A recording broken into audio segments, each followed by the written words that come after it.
Todos acompanham? Bom, estamos gravando. Pronto, então podemos iniciar. Então, como a segunda apresentação dessa manhã, nós vamos ter a palestra do professor Jorge Noronha, mais conhecido como Jorge Noronha. O nome total dele é Jorge José Leite Noronha Júnior. O professor Jorge, ele tem a sua formação de pesquisador em instituições do Brasil e também da Alemanha e dos Estados Unidos, e teve uma atuação importante nos últimos anos como professor no Instituto de Física da Universidade de São Paulo, e desde o ano passado ele tornou-se professor da Universidade de Illinois, Estados Unidos. E ele tem uma atuação assim, muito mais efetiva nas áreas de dinâmica de fluidos relativísticos e na descrição das propriedades do plasma de quarks e gluons. Professor Jorge Noronha, é uma grande satisfação recebê-lo nesse nosso evento, e o agradecimento assim, amplificado pela sua gentileza em adequar o seu horário, né, aos horários do nosso evento, já que você tem uma diferença de fuso horário. Bom, fique à vontade para iniciar a sua apresentação. Sim, muito obrigado, primeiro, pelo convite. É sempre um prazer voltar a falar com os vários colegas que eu fiz ao longo desses anos no Brasil. E falar de física em português é sempre uma experiência interessante de novo. Bom, então, uma coisa que eu quero falar para vocês hoje aqui, então vamos sair um pouco da parte quântica. Então isso aqui vai ser uma apresentação sobre campos clássicos, tá? Mas eu espero que ainda seja interessante. O título da palestra é Desconstruindo Relatividade Geral Viscosa, ou Fluidos Relativísticos em Relatividade Geral. E eu vou explicar o que eu quero dizer com isso ao longo desse seminário. Vocês vão ver que tem uma solução de um problema que já está na área há muito tempo, basicamente 80 anos. Eu acho que agora a gente entendeu como é que resolve. Vou ver mostrar para vocês como é que seria. Bom, só para definir desconstrução, que eu mesmo não entendia direito porque essa palavra era. O significado que eu gosto é isso aqui: você desconstruir um certo assunto, é você pegar e examinar algo para revelar realmente o que está acontecendo ali, qual é a composição, para ver se tem algum bias, algum problema muito grande, alguma inconsistência. Vocês vão ver que no início do seminário eu vou falar sobre vários problemas que alguns deles não são tão conhecidos, sobre como você descreve fluidos relativísticos. E o ponto do fluido relativístico aqui é o seguinte: pense na sua generalidade. Você tem um sistema de muitos corpos, que é interagente, que é quântico, né? A sua última natureza do sistema é quântico. E aí o que acontece? Pensa na hidrodinâmica, ou na hidrodinâmica relativística, como uma teoria efetiva que você, para descrever sistema de muitos corpos, mas você está vendo isso com energias baixas e comprimentos de onda muito grandes, né? Então é uma teoria efetiva para aquela descrição de um dado sistema. E sendo assim, pode ser que o sistema seja fortemente acoplado, fracamente acoplado, pode ser um gás, pode ser um quark com plasma, seja o que for. Se tiver as corretas simetrias, se você olhar de longe o suficiente, vai ter essa cara que eu vou mostrar aqui. E você vai ver que tem vários problemas, várias coisas novas que aconteceram recentemente sobre isso. Bom, e para deixar um pouco mais o negócio mais interessante, em física é muito difícil você falar que você consegue provar, ou você desprovar, ou falar que alguma coisa realmente é falsa, né? Na maioria das vezes é porque as equações são tão difíceis que a gente não consegue nem falar se a gente conseguiu resolver a coisa consistentemente, como o Gastão acabou de explicar para a gente de forma bem interessante no problema relacionado com a fusão espectral. Nesse seminário, como o assunto é bem simples, nós vamos ser capazes de falar se algumas coisas são verdade, falsas ou não provadas. E se você tiver interesse, esse site aqui nos Estados Unidos tem várias dessas coisas. Por exemplo, tem lenda, ou lenda urbana e coisas assim. Isso é bem interessante. Várias pessoas usam isso no contexto de política, mas vamos usar isso aqui no contexto de física. Você vai ver que vai ter coisas que a gente vai poder realmente falar que são verdade ou não. Vamos lá. Então, esse seminário é sobre dinâmica de fluidos. E como eu falei, dinâmica de fluidos aparece em todos os lugares, porque é uma coisa bastante geral. Vem diretamente da ideia de você ter leis de conservação. Por exemplo, não relativisticamente, você tem conservação de massa, conservação de momento e coisas assim. Eu vou me focar no limite relativístico depois, mas a grande ideia é que dinâmica de fluidos aparece como a descrição do seu sistema de muitos corpos, porque você tem leis de conservações e porque, isso aqui também é bastante importante, você está olhando um limite onde tem a grande separação de escalas. E as escalas, por exemplo, são escalas que eu vou chamar de macroscópica, essa L maiúsculo, e esse microscópico, esse L minúsculo. E no regime onde, de fato, você pode falar que tem uma escala microscópica, por exemplo, associada com o caminho livre de partículas num gás, e a escala macroscópica, por exemplo, associada com os gradientes da energia ou da velocidade, etc., gradientes das coisas macroscópicas. A razão, quando você tira a razão dessa coisa, isso geralmente chama de número de Knudsen. Quando isso é muito pequeno, muito pequeno, geralmente a gente associa isso com fluido. Não importa se você tinha quarks e gluons, não importa se você tinha moléculas de água. Quando isso acontece, geralmente a gente chama de fluido. Como você vê aqui, por exemplo, no caso de um furacão, e também aqui no ar passando por um carro numa simulação numérica. Aqui. Mas o que eu vou falar aqui hoje realmente é da fronteira do comportamento de fluido. E tem várias fronteiras. A fronteira que eu estou interessado nesse seminário hoje é o que acontece quando você tem um fluido que está sob a presença de um campo gravitacional muito forte, por exemplo, o que aparece na colisão de estrela de nêutrons. E também, é claro, na colisão de estrelas de nêutrons tem campos eletromagnéticos muito fortes, mas nesse seminário eu não vou falar sobre campos eletromagnéticos. Então, o meu foco realmente vai ser o que acontece com um fluido que pode ter viscosidade, que dissipa, que gera entropia, na presença de um campo gravitacional muito forte.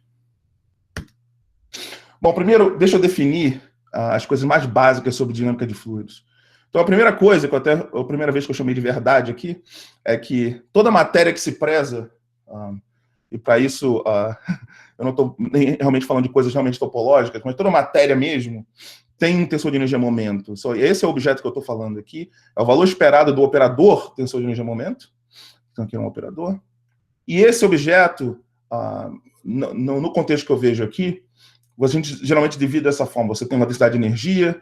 Essa coluna aqui dessa matriz seria o fluxo de energia. Aqui seria o fluxo de momento. E aqui...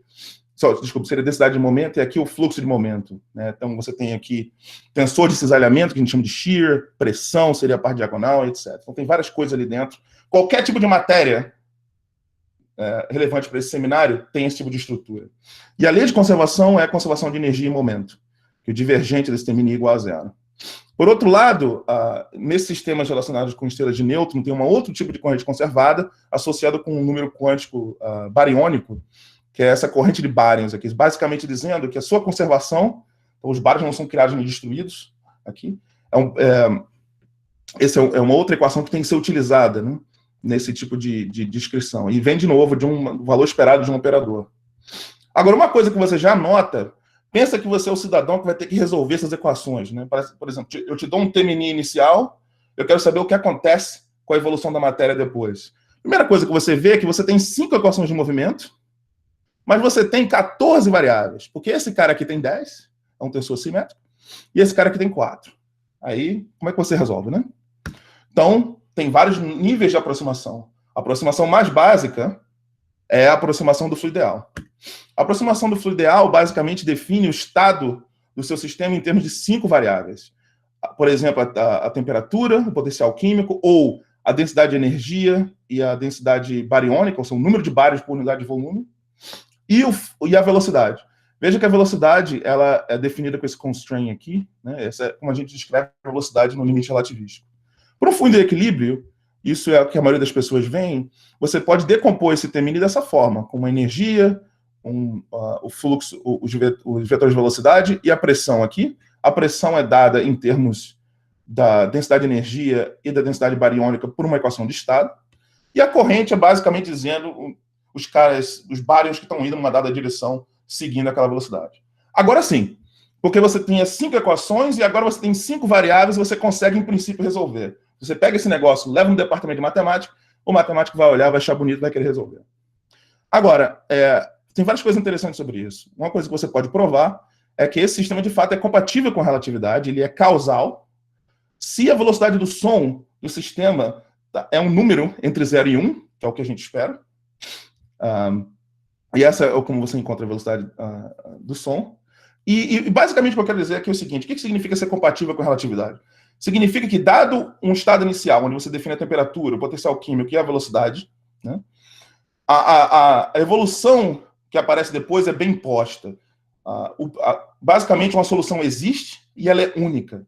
E tem essa característica da causalidade aqui. Então, por exemplo, o que eu quero dizer com isso é, num dado ponto do espaço-tempo, aqui x, esse ponto ele só pode ter sido influenciado por uma região finita do espaço antes, né, numa parte anterior, que é definida por essa região aqui.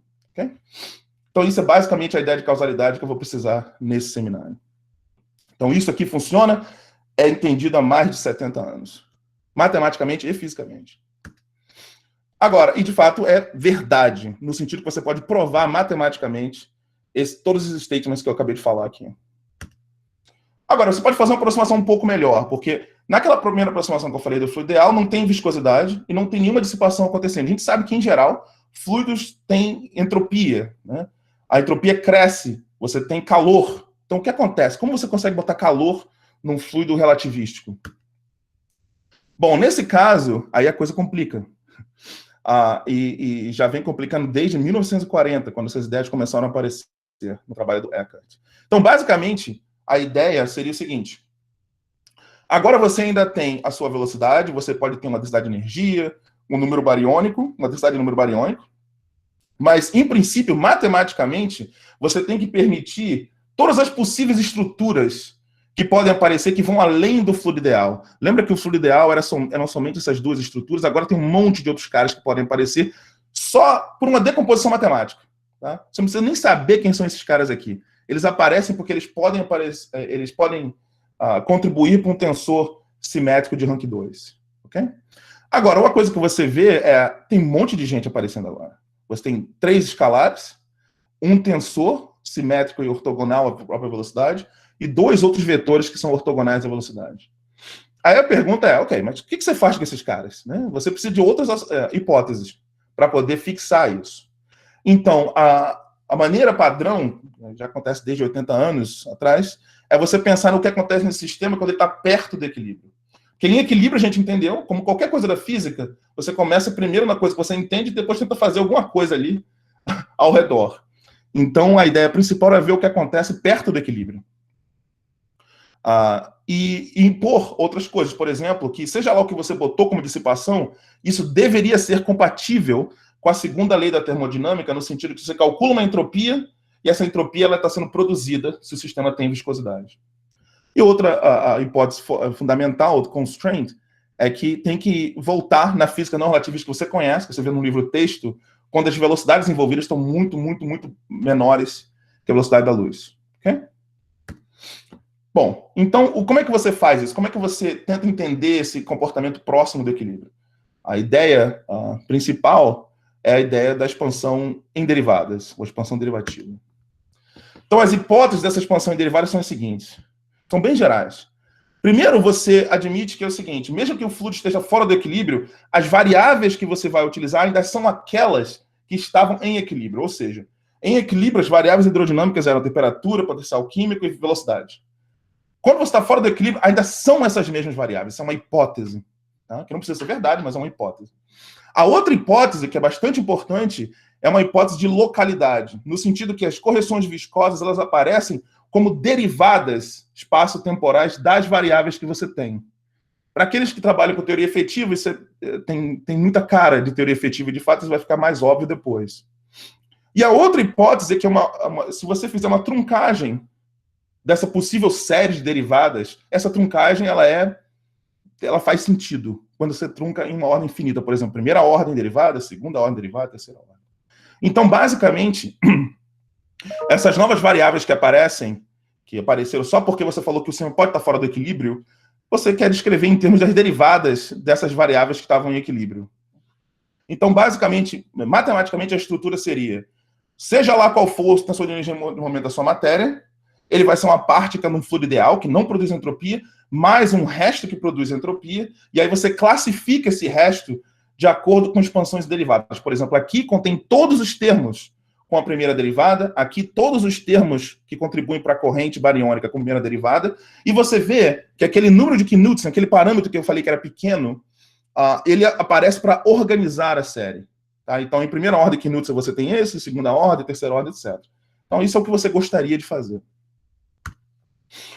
É claro, como todo bom físico, a primeira coisa que você faz é ver o que aconteceu no Landau. E, de fato, o livro do Landau, na parte de fluidos, ele tem no capítulo 15 o que ele fala sobre os fluidos relativísticos. Então, esse aqui é as equações de Navier-Stokes, aquelas equações de Navier-Stokes que você conhece, não relativísticas, mas agora tomada no limite relativístico. Né? Isso já vem no Landau desde os anos 50. Então, o que ele fez? Ele adotou exatamente essa ideia. Pegou, falou que a parte fora do equilíbrio seria uma expansão em derivadas, truncou em primeira ordem só para ver a primeira coisa que aparece, e quando você trunca na primeira ordem, já aparecem basicamente os coeficientes e a física que você gostaria. Por exemplo, no canal escalar aparece uma coisa chamada bulk viscosity, né? Em português a viscosidade volumétrica, associada com esse escalar aqui que você constrói com a velocidade. Na parte de cisalhamento aparece a viscosidade de cisalhamento, shear viscosity, essa parte tensorial. E na parte de difusão, ou calor, aparece um coeficiente que você vai chamar de condutividade de calor, kappa, e ele vem porque você pode ter gradiente do potencial químico. E uma coisa muito importante que o Landau assumiu é que esses caras aqui, A, N e Q, são zero. O que eles significam fisicamente é o seguinte: ele assumiu que quando você está fora do equilíbrio, qualquer observador, ele nunca pode ver a densidade de energia fora do equilíbrio, o número bariônico fora do equilíbrio, e também não pode ver nenhum fluxo de energia indo, se você é um observador que move junto com o fluido. Essa é uma hipótese que ele não precisava ter feito, mas ele fez porque, primeiro, essa hipótese vale no fluido ideal, e ele achou que, em princípio, você pode fazer a mesma hipótese para um fluido fora do equilíbrio. É muito razoável. E, de fato, é assim que a maioria das pessoas entendem. Porque todo mundo meio que aprendeu pelo Landau, e faz sentido você ter a liberdade de escolher essas coisas, porque você que define essas variáveis. Então, você tem 3 coeficientes de transporte, você pode mostrar que tem produção de entropia positiva, então a segunda lei de termodinâmica vale, e as equações de movimento, você pode mostrar que elas são segunda ordem derivadas. Isso é fácil de ver, porque esses termos aqui que contêm uma derivada estão dentro do TMNI, e aí você tira a divergência do TMNI, então você acaba com equações de segunda ordem, para você resolver. E como eu falei, o grande ponto é que a energia e a densidade de baryons estão sempre sendo vistas em equilíbrio, mesmo que o sistema esteja fora do equilíbrio. Bom, isso aqui é uma frase que eu já ouvi várias vezes em várias conferências, aqui uma em particular, dizendo, e você talvez, alguém que já trabalhou com isso pode ter ouvido também, que essa formulação relativística vindo do Landau, etc., dá uma formulação bem definida, e é isso que é fluidodinâmica. Dinâmica de fluidos é isso. Só olhar no Landau, acabou, tá pronto. Já foi feito 50 anos atrás. Infelizmente, esse tipo de afirmação é falsa. Você pode provar que é falsa. E, de fato, tem várias coisas ruins que acontecem com essa formulação. Primeiro, essa teoria viola a causalidade. Você pode mostrar facilmente, isso aqui foi um trabalho de 1985 do Hitchcock e Lindblom, que existem modos superluminais, que vão com velocidade bem maior que a velocidade da luz. Então, toda a ideia de causa e efeito, ou a ideia de causalidade, você conseguir mostrar que você tem um domain, de uma região de dependência finita aqui, vai tudo para o espaço. Outra coisa muito esquisita que acontece nesse tipo de teoria é que ela prediz que o equilíbrio termodinâmico é instável. Então, basicamente, você começa com as suas equações, faz um distúrbio bem pequenininho, lineariza essas equações ao redor do equilíbrio e você vê que explode. Então, basicamente, as coisas não voltam para o equilíbrio. Qualquer coisa que presta, qualquer fluido que se presta, ou qualquer sistema de muitos corpos interagente deveria voltar para o equilíbrio se você faz um distúrbio bem pequeno. Né? Não é o caso aqui. Então, claramente, tem uma coisa esquisita com essas equações. E outra coisa que vai aparecer daqui a pouco, você pode até provar que o problema de valor inicial não é bem posto. Isso significa que uma solução geral das equações não existe, ou se você consegue encontrar, ela não é única. E isso é uma afirmação que a gente pode fazer no domínio completamente não linear da teoria. Essas outras afirmações aqui foram feitas no sentido linear. Você pode mostrar esse tipo de coisa completamente não linearmente, sem fazer nenhuma aproximação.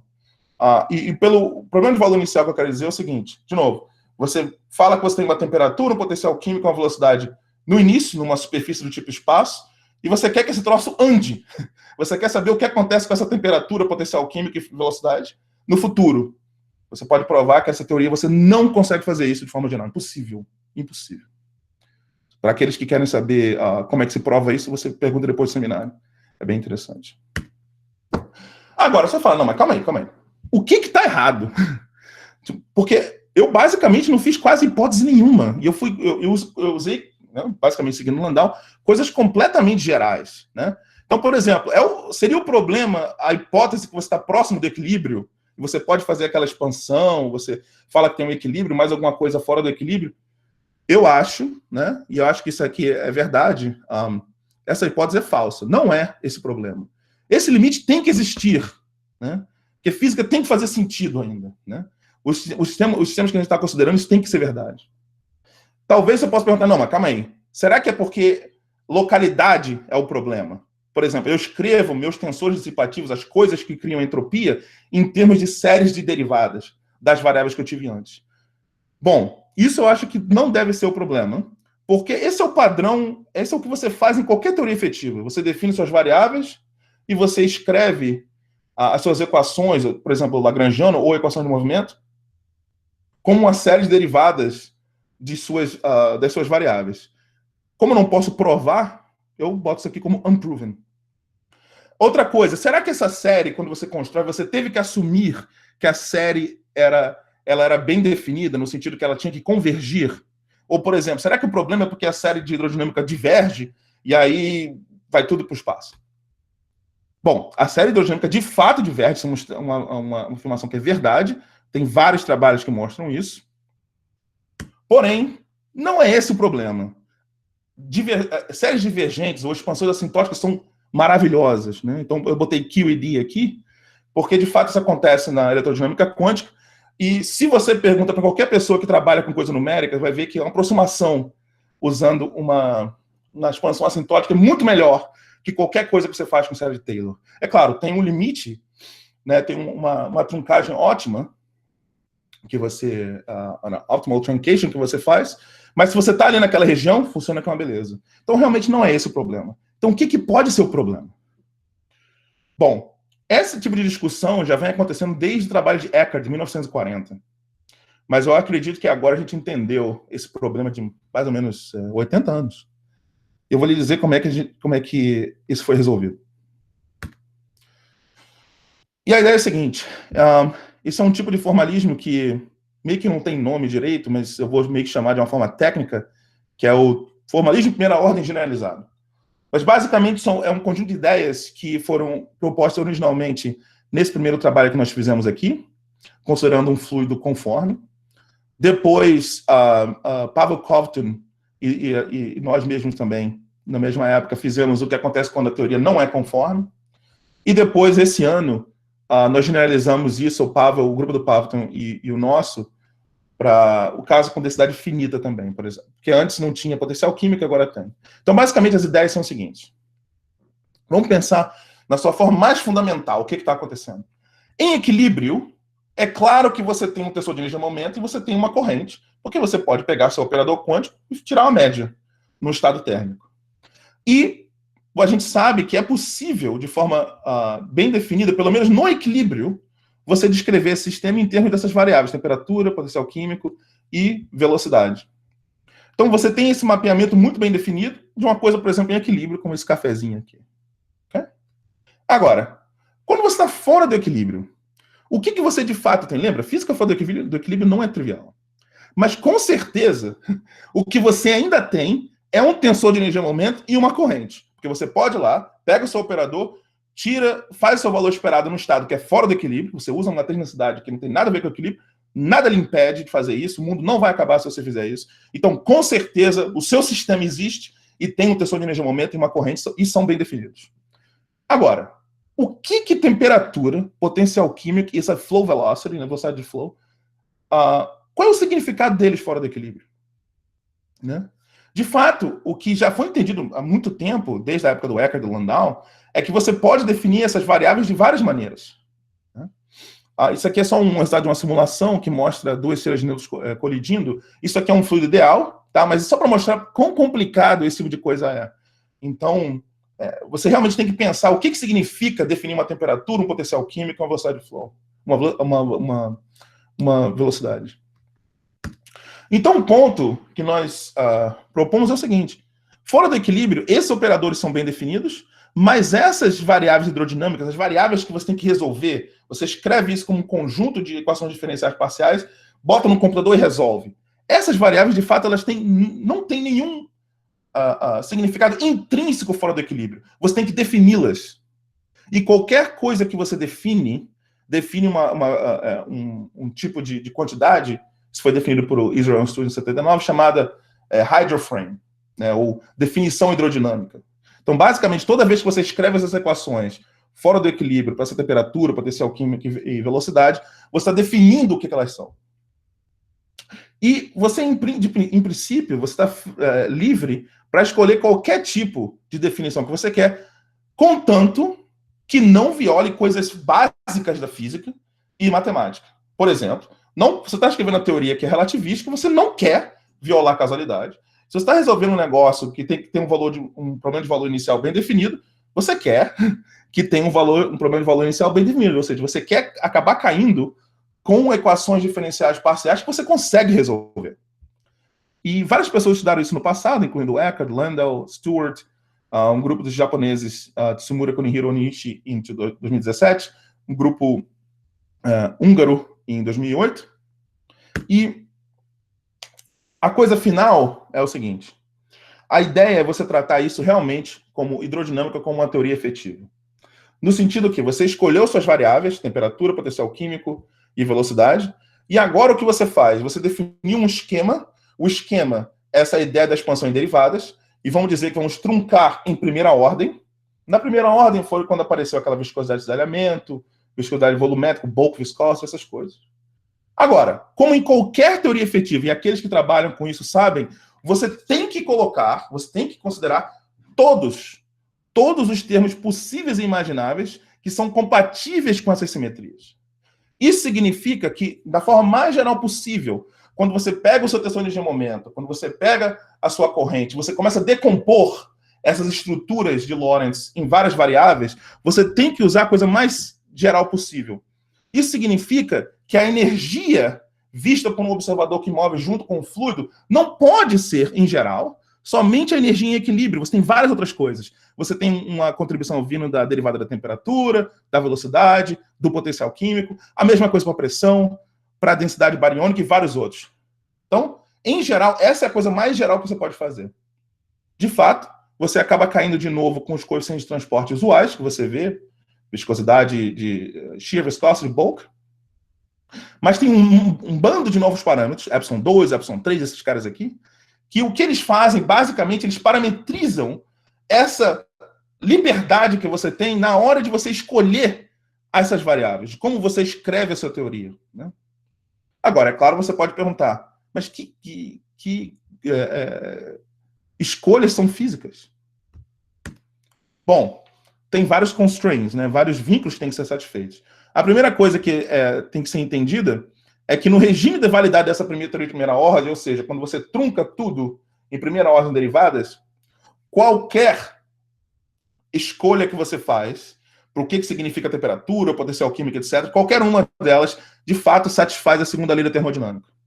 Se os coeficientes que são realmente sempre assumidos para ser positivos, são positivos, por exemplo, o eta, o bulk e a quantidade de calor. Isso foi explicado de maneira muito legal no trabalho do Coft, em 2019, e basicamente o ponto é o seguinte: numa teoria relativística, a entropia ela é um vetor, né? Ele é um quadro vetor, esse SMI aqui, e você tem, em geral, uma contribuição ideal da entropia, a entropia que vem da termodinâmica, e uma parte que vem fora do equilíbrio. Essa parte fora do equilíbrio seria esse termo, esse e esse. A parte em equilíbrio é somente esse carinha aqui, esse S. E o que pode se provar é, para todas essas teorias, o divergente da entropia é positivo, com correções que estão além do limite de validade. Como em qualquer teoria efetiva, você realmente só tem o direito de perguntar ou considerar a teoria no seu regime de validade. Agora, esses outros parâmetros, eles podem ser determinados quando você impõe que que a sua teoria tem que fazer sentido, no sentido que ela tem que ser causal, tem que ser bem definida e estável. Os teoremas originais você pode encontrar nesses artigos aqui. Isso é, de fato, verdade, no sentido que você pode provar matematicamente, de forma rigorosa, o que acontece. Eu vou comentar um pouco mais além sobre isso. Agora, o que isso te dá é o seguinte, dá um conjunto do que seriam boas definições, o que faz sentido. Ou você basicamente responde uma pergunta interessante, que é o que é a temperatura fora do equilíbrio num sistema relativístico? Como a relatividade te limita a definir, entender o que acontece com o estado termodinâmico quando você começa a criar distúrbios e tira esse cara fora do equilíbrio. Você consegue encontrar vínculos bem gerais usando esse tipo de formalismo que eu estou dizendo aqui. Então, quem era o culpado? Bom, basicamente a ideia, esse aqui é o Eckert, o Landau todo mundo conhece, houveram algumas hipóteses ruins, né, basicamente que não são verdade. A grande hipótese que eles fizeram, e é impressionante que demorou 80 anos para se ver isso, é que eles impuseram uma coisa que acontece no fluido ideal, que é, imagina se o fluido está se movendo aqui, e você tem um observador que você consegue escolher colocar exatamente se movendo junto com o fluido. Esse é um observador co-moving com o fluido. Esse observador, eles impuseram a condição que eles sempre vão ver a energia e o número de baryons, a quantidade de baryons que eles veem ali, como se fossem em equilíbrio, para qualquer tempo. Eles também assumiram que ou não tem fluxo de energia ou não tem difusão em qualquer tempo. Se você parar para pensar, realmente não tem nenhum motivo para ser verdade. Nenhum. Mas todo mundo usava, né? A coisa ia indo. E ficou. Mas agora a gente entende. Esse era o grande problema. Essa é uma hipótese que simplesmente não é compatível com a teoria da relatividade. Impossível. E também veio de um entendimento errado que eles tiveram sobre o que é o regime de validade da teoria. Uma teoria de primeira ordem tem que valer até qualquer fenômeno físico é descrito por uma teoria de primeira ordem. Você não pode esperar que uma teoria, que é uma aproximação, descreva, por exemplo, gradientes ou derivadas absurdas. Ele tem que descrever o que está no seu limite de validade. Então, basicamente, é um entendimento do que é uma teoria efetiva e como você usa ela de forma correta. Isso faltou. Mas esses caras já fizeram demais, né? Então, não precisa pedir muito. Agora, como esses novos resultados podem ser usados para entender essa matéria ultradensa formada em estrelas de nêutron? Isso aqui é uma simulação feita pelo grupo do Resola e colaboradores em Frankfurt, e você vê aqui, tem duas coisas que colidiram aqui, você vê a distribuição aqui a distribuição de temperatura em vermelho, e aqui a distribuição de densidade bariônica. Você vê que a coisa realmente não está em equilíbrio aqui. Então, a pergunta, que eu acho que vai ser uma pergunta central para a física nuclear de altas energias nos próximos anos, é como essa matéria bem rica, muito densa da QCD, flui ou se comporta na presença de campos gravitacionais tão fortes. Então, aqui, por exemplo, é só um snapshot das simulações feito pelo grupo do Resola. Você tem as duas estrelas vindo, elas colidem, aí forma essa coisa complicada e tal. O importante para você ver aqui é a escala de tempo. Você vê aqui milissegundos, né? Então, qualquer coisa que você quer extrair, propriedade da matéria, você tem que ser capaz de fazer isso. Os fenômenos físicos têm que ser definidos dentro daquela escala de milissegundos. Então, será que existem novas assinaturas para desconfinamento no interior disso aqui? A matéria é tão densa, será que quarks e gluons estão desconfinados? Várias pessoas estão tentando entender isso. E o que eu tenho interesse é entender o que acontece se o fluido aqui for viscoso. Ou melhor, como estrelas de nêutrons, colisões de estrelas de nêutron, podem nos dizer sobre as propriedades de transporte dessa matéria tão densa. O que é a viscosidade de um sistema desse? O que é o bulk viscosity desse sistema? Várias pessoas já começaram a pensar nisso. Tem esse trabalho bastante importante de 2018, do Alford e colaboradores, onde eles tentam entender a viscosidade de cisalhamento. A viscosidade de cisalhamento basicamente diz o seguinte: imagine que o sistema está assim, ele expande radialmente. Você tem que ver como que a pressão demora para entender que a densidade de energia expandiu assim. Isso que é o bulk viscosity diz. Basicamente, esse tipo de... basicamente, a viscosidade relacionada com expansão e compressão. Okay? Em vários cálculos que eles fizeram, eles viram que esse tipo de efeito pode ser importante, depende de várias coisas, qual é a densidade da matéria, se os neutrinos estão presentes ou não, qual o tipo de frequência desse negócio, mas é uma área que está sendo bastante estudada agora. Em geral, o que se vê é que você tem variações bastante fortes da temperatura, né? Por exemplo, aqui a temperatura com função da densidade, você vê que varia bastante. Temperatura varia bastante, densidade varia bastante, velocidade varia bastante. E a conclusão, em geral, é que esses tipos de efeitos viscosos, têm que ser incluídos nas simulações. Então, quando você vai simular esse negócio, que obviamente tem velocidade geral, você tem um T-mini da matéria daquela estrela ali, ou da outra estrela batendo, em algum lugar você tem que botar os efeitos de viscosidade para ver o que acontece, né? Isso requer, é claro, uma formulação da dinâmica de fluidos que é consistente com relatividade geral. E, é claro, a relatividade geral, essa vai ser uma introdução de 10 segundos, mas, basicamente, por relatividade geral aqui, realmente é a teoria de Einstein, né? Então, você tem, de um lado, a parte de geometria, aqui só que é o Einstein 1915. Aqui você tem a parte de geometria, a parte da matéria, né? E a grande ideia, realmente, que é fundamental, é que geometria influencia a matéria, como a matéria move, e o movimento da matéria e a existência da matéria em si afeta a geometria do espaço-tempo. E esse desenhozinho, esse cartoon, é o que está acontecendo aqui. Do ponto de vista desse seminário, é bem importante entender que, no fim das contas, as equações de Einstein, acopladas com as equações de fluido, são várias e várias e várias equações diferenciais parciais não lineares acopladas. Como é que a gente lida com isso? Claro, uma propriedade fundamental, que eu já falei no início, é que causalidade tem que acontecer, ainda mais quando você está falando de relatividade geral, né? Por quê? Você tem agora um espaço curvo, e aquela construção que eu tinha antes, que eu tinha um ponto que podia ser afetado por uma região finita no passado, é claro, como, para dar uma ideia do espaço sendo curvo, eu botei uma coisa meio distorcida, mas a ideia tem que ser preservada. Tem que existir uma região de dependência aqui finita que pode afetar um outro ponto no espaço-tempo no futuro. A outra propriedade é que o sistema tem que ser bem posto. O que quer dizer com isso? Aqui, realmente, entrando um pouco mais na teoria de equações diferenciais parciais. Um sistema de equações diferenciais parciais é bem posto quando, dado um conjunto de condições iniciais, uma solução existe, essa solução é única. Na física, em geral, a gente gosta de trabalhar com equações que têm soluções, e as soluções são únicas.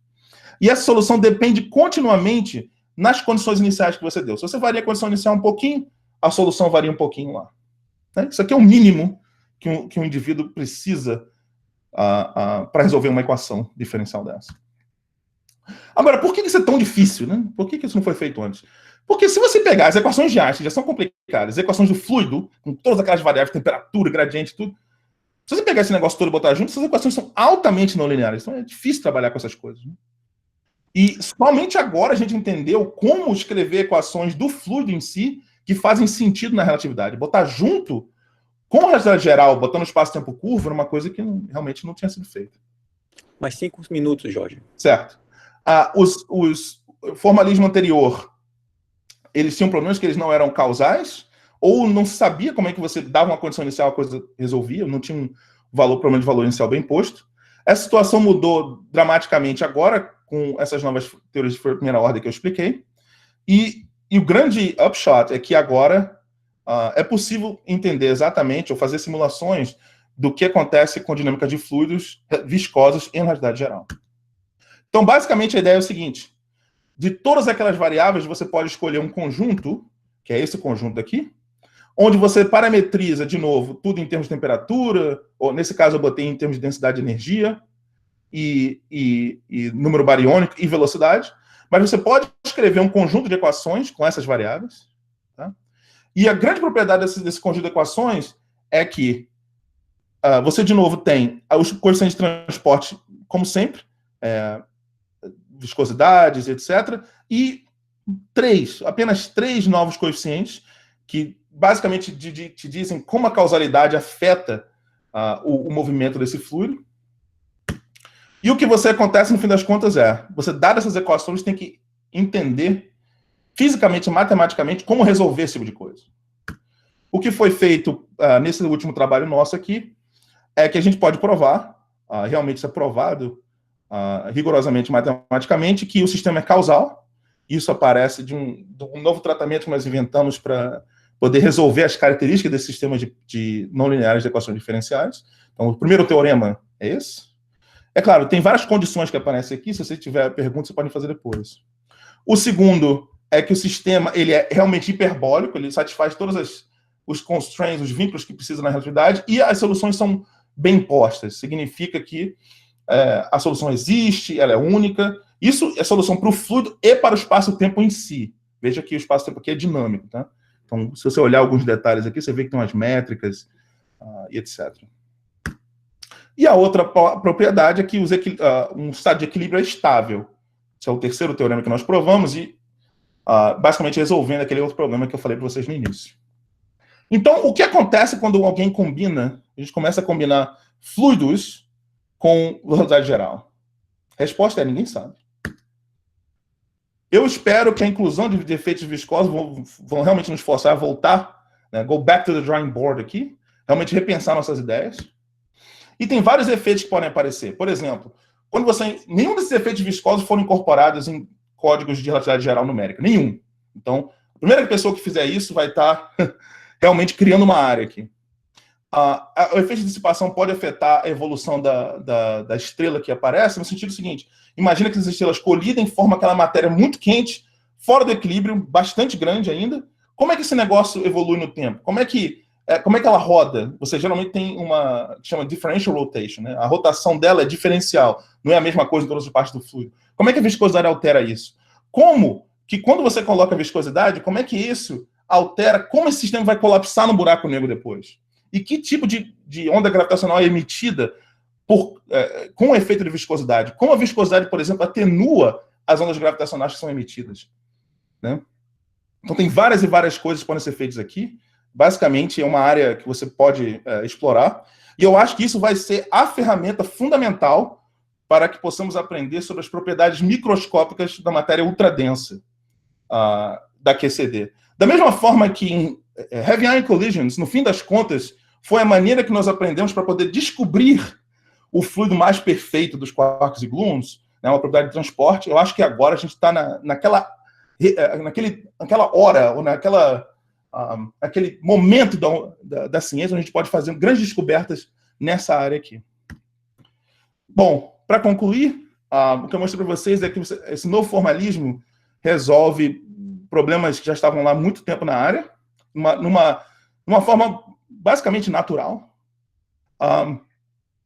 Isso nos dá basicamente um formalismo para descrever fluidos relativísticos em colisões de íons pesados, em estrelas de Nilson e também em cosmologia, porque agora você pode usar isso, por exemplo, no universo um pouquinho depois da inflação, onde o universo ainda estava se expandindo, efeitos viscosos podem ser relevantes. Agora você pode pegar e resolver o que quiser, você pode fazer simulações até fora do equilíbrio desse universo primordial, usando essa teoria. Eu acho que isso vai basicamente levar à descoberta de novos fenômenos fora do equilíbrio nessa matéria ultradensa. Acho que a gente está na hora, realmente essa é a hora de fazer isso.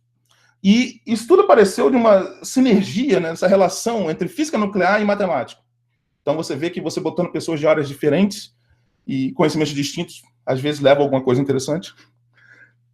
E talvez novas questões fundamentais vão aparecer. Por exemplo, o que é turbulência num sistema que você tem que botar a realidade geral, né? Você tem espaço-tempo, curva, etc. Não sei, não acho que ninguém saiba. Isso fica para o futuro. Obrigado.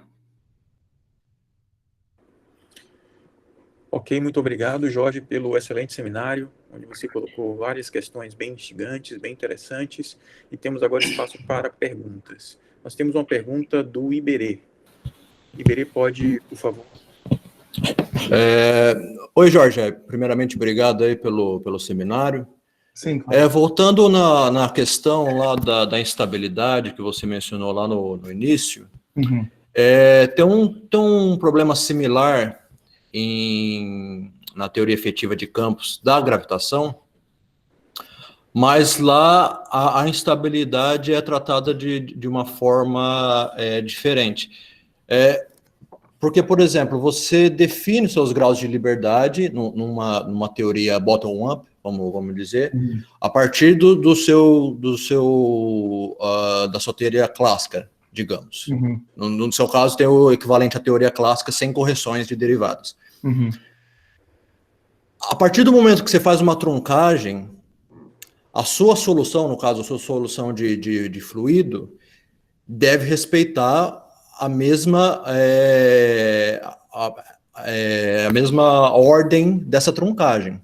Então, se não me engano, a sua correção lá é em Kn, né? Esse é o seu parâmetro.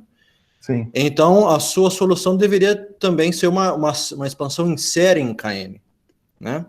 Então, neste caso, como que apareceria uma instabilidade, sendo que os seus graus de liberdade, ou tudo aquilo que, bom, pelo menos em teoria de campos, propagaria como ondas, se você tem os mesmos graus de liberdade? Não, entendeu? Sim. O que acontece aqui, né? O problema é que uma coisa é você escrever a teoria, outra coisa é você resolver, né?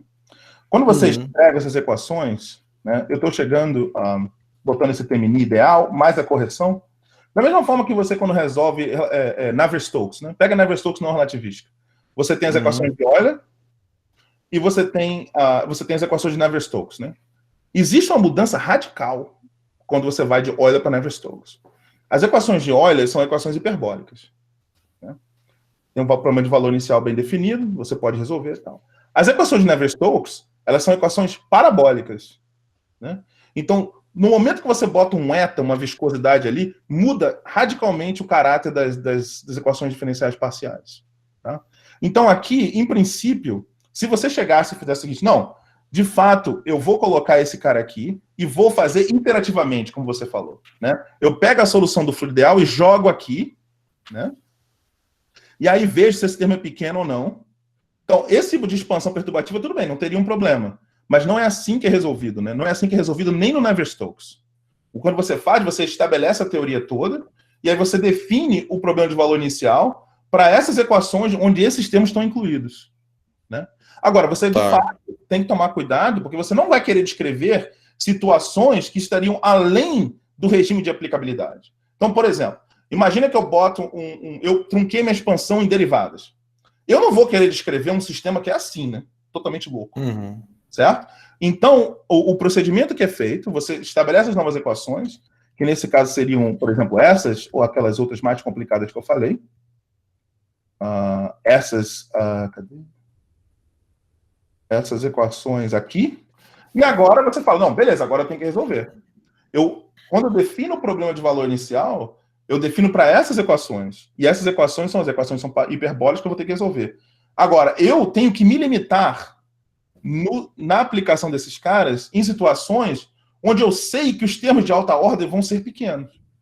Então é assim que é visto, né? Tá, mas então, num sentido efetivo de fato, você não teria instabilidade. Porque quando a gente fala pelo menos teoria efetivas de campo, a gente entende que as correções são dadas somente nos vértices, por exemplo, nas interações, e não em novos graus de liberdade. Então, resumindo aqui, se você tratar a sua solução de fluido como uma expansão em Kn, tem instabilidade ou não tem? Se você olhar as equações e resolvê-las, vai ter. Não, nessa não vai ter. Não, né? Nessa que eu fiz, não. Esse foi o ponto todo. Nas antigas... Das antigas. Sim, com certeza tem. E tanto é que é impossível de resolver. Mesmo se eu expandir em Kn? Sim, não tem. Entendi. Porque basicamente aparece um grau de liberdade. O problema é complicado, né? Porque parece que é relativístico, mas não é. Só o fato de ter um mi não significa que é relativístico, né? Porque ele tem que satisfazer as propriedades, né? Ele tem que ter um problema de valor inicial bem definido, ele tem que ser causal. E o grande problema é que quando você bota... Eu posso resumir na seguinte frase. Botar esse cara aqui... Não é qualquer coisa que você pode botar aqui.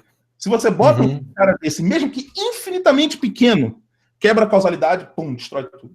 É uma dessas coisas assim, por exemplo. Pensa o seguinte. Pensa que você está resolvendo um polinômio. Resolvendo um polinômio. Polinômio quadrático. Ax ao quadrado mais bx mais c igual a zero. Certo? Agora, para qualquer valor de A, diferente de zero, esse cara tem duas soluções. Concorda? Somente exatamente quando A é zero, esse cara tem uma. É isso que está acontecendo aqui. quando eles fizeram, né, inicialmente a teoria e colocaram esse cara aqui, a maneira que foi feita, foi introduzido o problema com a mão. Basicamente, eles botaram um problema aqui, não era para ter tido nunca o problema, nunca. É isso que nós vimos, né? Tá certo. Não, obrigado.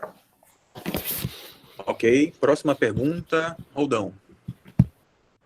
Sim. Oi, Rodão. Eu não estou vendo ninguém aqui, eu só vejo minha tela. Então, vamos lá, Rodão. Agora sim. Ô Jorge, obrigado pelo excelente seminário. Exatamente ainda nesse slide, por exemplo, quando a gente calcula lá os coeficientes de transporte, né, em ADS-FT, por exemplo, eu pensando alto aqui, quando a gente calcula correções de segunda ordem de tensor de energia e momento, aqueles termos dissipativos, quando eu vejo esse KN aqui, né, nessa expansão, assim, a minha vontade ingênua é de justamente tentar colocar essa equação com o KN e ver quais são as correções dissipativas, né, em segunda ordem, naqueles coeficientes de transporte. Você vê algum empecilho em fazer isso, ingenuamente, assim, pensando alto? Não. Por exemplo, só aplicando em ADS-FT, né? Em ADS-FT, então, esses coeficientes de transporte, para aqueles que não viram isso ainda, o coeficiente de transporte você, em princípio, pode definir usando fórmulas de cubo, que são correlatores são funções de correlação, por exemplo, do Termini ou da corrente, calculada num certo regime de momento e frequência baixa. Agora, por exemplo, em ADS-FT tem outra coisa que é interessante, que é aquele fluid gravity, né, feito por Minwala, Bhattacharya, esses caras. Aquele ali é bem interessante, porque eles começam basicamente com essa mesma ideia. Eles começam com um fluido ideal, que é um fluido ideal em equilíbrio, que é uma solução exata das equações de movimento de Einstein, né, da equação do cara em 5 dimensões, na DS5. E aí falam, não, calma aí, volta, e fala que agora esses campos que estão na métrica dependem do espaço-tempo. Aí você fala, opa, não é solução. Joga lá e não é solução. Como é que a gente corrige? Ordem a ordem na correção, eles tentam colocar mais termos e veem o que acontece. E você consegue ver direto da métrica qual é o Termini que sai depois via holografia. Né? E assim você consegue não somente encontrar quem é o Shear-Voscoster, etc., mas também saber até as equações de movimento. Uma coisa muito interessante, que está numa linha naquele artigo do Minwala, etc., é que eles fazem uma escolha. Porque, para aqueles que já viram isso, vocês vão se lembrar que quando eles fazem aquilo no artigo, as equações que saem são exatamente essas equações de Navier-Stokes, essas equações do Landau aqui, né, que eu falei. São exatamente essas equações aqui, exatamente, sem tirar nem pôr, com essas coisas igual a zero. Mas, na realidade, cara, não precisa. Eles fizeram aquilo, eles botaram com a mão. Quando você realmente, isso vai sair no artigo que a gente está fazendo daqui a pouco, quando você realmente usa o fluid gravity, você vê que a solução é definida a menos de várias constantes, que eles colocaram todas elas para zero para cair exatamente nessa coisa do Landau, porque era o que eles sabiam, que é o que eles queriam, não estavam muito cientes desses problemas. Se você, de fato, não coloca esses caras, a teoria que sai é exatamente... cadê? Vai ser exatamente essa aqui. Tá, perfeito. Então, sempre esteve lá. Sempre esteve lá. E tem que estar. Isso é um ponto que talvez seja difícil entender. Mas, porque não é trivial. Quando você faz uma expansão ao redor do equilíbrio local, é intrinsecamente necessário você definir quem são temperatura, potencial químico e flow velocity, porque qualquer escolha desses caras satisfaz o equilíbrio. Então você tem que definir o que significam essas variáveis quando você tenta fazer a sua expansão perturbativa. Tá. E a mesma coisa aparece na teoria cinética, isso foi uma coisa que nós fizemos no nosso artigo. Nós pegamos teoria cinética e derivamos as equações e vimos exatamente isso. Em geral, o que sai é isso aqui. Uhum. Só não sai se você vai lá com a mão e escolhe um monte de cara C0, porque você quis. Tá. E essas expressões, Jorge, não ficam em função daquela constante KN, não? Não, todos eles são de primeira ordem KN, né?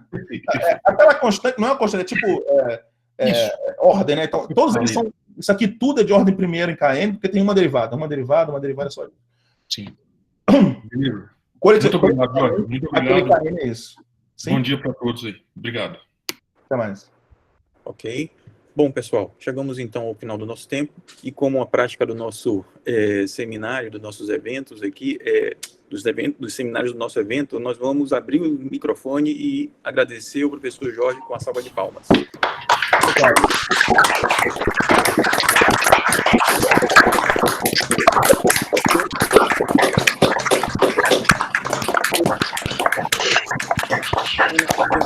Início da tarde, às 14 horas, o pessoal